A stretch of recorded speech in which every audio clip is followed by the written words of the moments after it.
What's going on? And today it's gonna be a little bit of a special video. We're gonna be recording a video of the USS Arizona.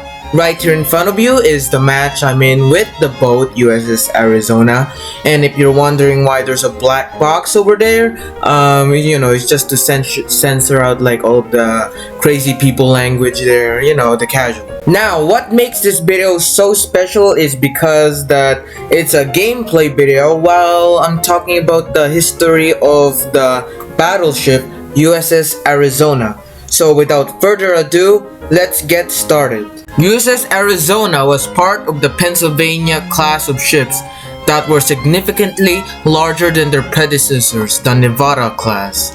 Arizona had an overall length of 608 feet, a beam of 92 feet, and a draft of 29 feet 3 inches at deep load. This was 25 feet longer than the older ships. She displaced 29,000 long tons at standard and 31,917 long tons at deep load, over 4,000 long tons more than the older ships. The ship had a metric height of 7.82 feet at deep load. Her crew numbered 56 officers and 1,031 enlisted men as built.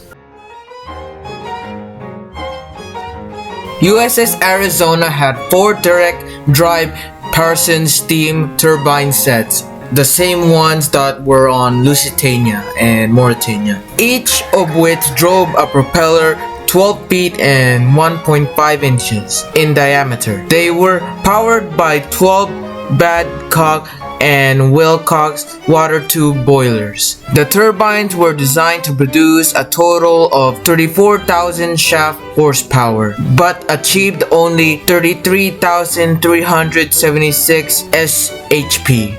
The keel of the battleship number 39 was laid on the morning of the 16th of March 1914 with Assistant Secretary of the Navy Franklin Delano Roosevelt and attendant.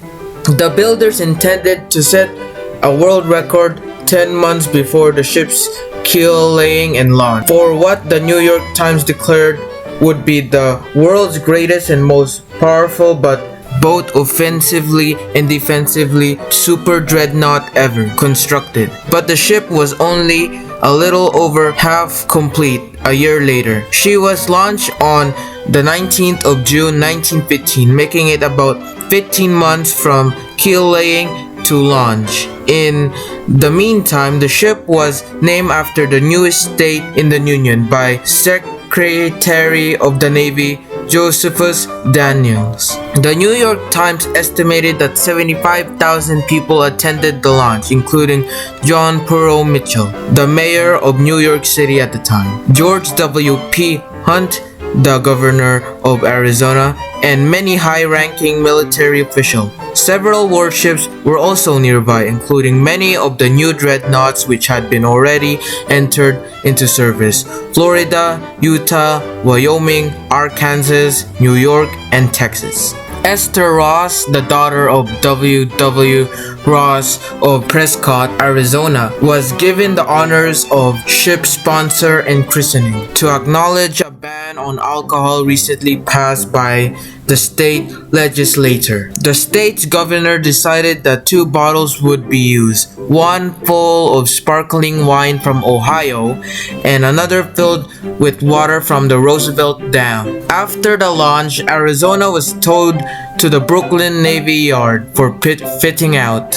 Arizona was commissioned on the Navy on the 17th of October 1916 with John McDonald as captain. She departed New York on the 10th of November 1916 after the crew had cleaned the ship and the propulsion system had been tested at the dock. After declinating the ship's magnetic compasses, the ship sailed south for her shakedown cruise outside the Guantanamo Bay. A strip turbine on the 7th of December forced the Navy to order Arizona back to New York for repairs, although she was able to enter Chesapeake Bay to test her main and secondary gun batteries on 19 to 20 of December. The turbine could not be repaired inside the ship, so the yard workers had to cut holes in the upper decks to lift the damaged casing out. It was reinstalled after almost 4 months of repair in the naval yard.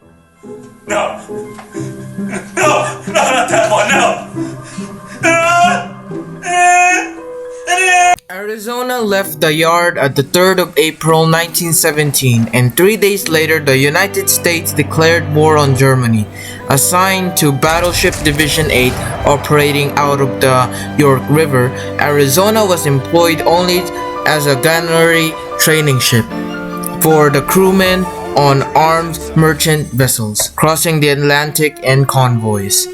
And apparently, USS Arizona had a fear of U-boats because she hardly ventured out deep into the Atlantic Ocean.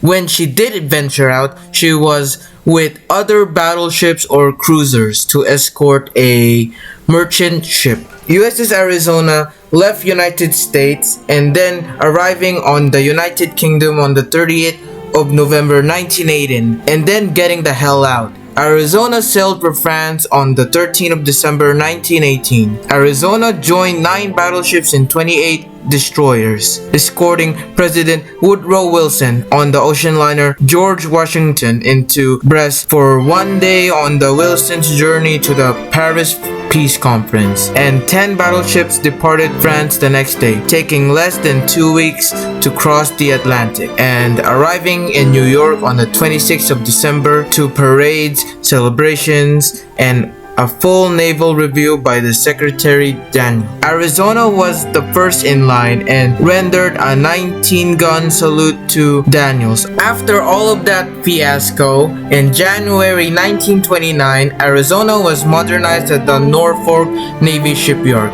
New tripod masts surmounted by 3-tiered fire control directors for the main and secondary armament, replaced by old hyperboloid cage masts. On the 19th of March 1931, even before Arizona was put through post-modernization sea trials, she hosted President Herbert Hoover for a brief vacation in the Caribbean. The president visited Puerto Rico and the Virgin Islands. Returning on the 29th of March, Arizona conducted her sea trials at Rockland, Maine, and had other catapult fitted on the top of the turret number 2. Before she was transferred to the West Coast in August with her sister Pennsylvania in February 1932, the ship participated in Grand Joint Exercise number 4. Now, you must be sick of me rambling on about Arizona going over there and everywhere and transporting people. So let's get to the actual good stuff now. Transition. The ship's last sortie was a night firing exercise on the night of the 4th of December as part of Battleship Division 1 alongside Nevada and Oklahoma. All 3 ships moored at quays along Ford Island. On the following day, on the 6th of December, the repair ship Vistal came alongside to assist the ship's crew with minor repairs. On December 7, 1941, 8 o'clock local time, Japanese aircraft struck Pearl Harbor and bombed most of the ships in the area. One of Kaga's aircraft bombed Arizona from amidship to stern. Soon after, Hercules bombers hit the bow area. The aircraft scored 4 hits and 3 near misses on and around Arizona. Then a bomb hit near the front 2 turrets, causing the magazine to explode. Arizona's destruction was the start of World War II for America. Now, I left a bunch of stuff out, but it was like a pretty interesting fact. Our USS Arizona had like multiple salvage attempts. You can go look at that on the Wikipedia. But yeah, it's pretty interesting. And she flew the United States flag like she was still in service. So that's all for December 7th, 2021. I hope you enjoyed this video, and I'll see you on the next one.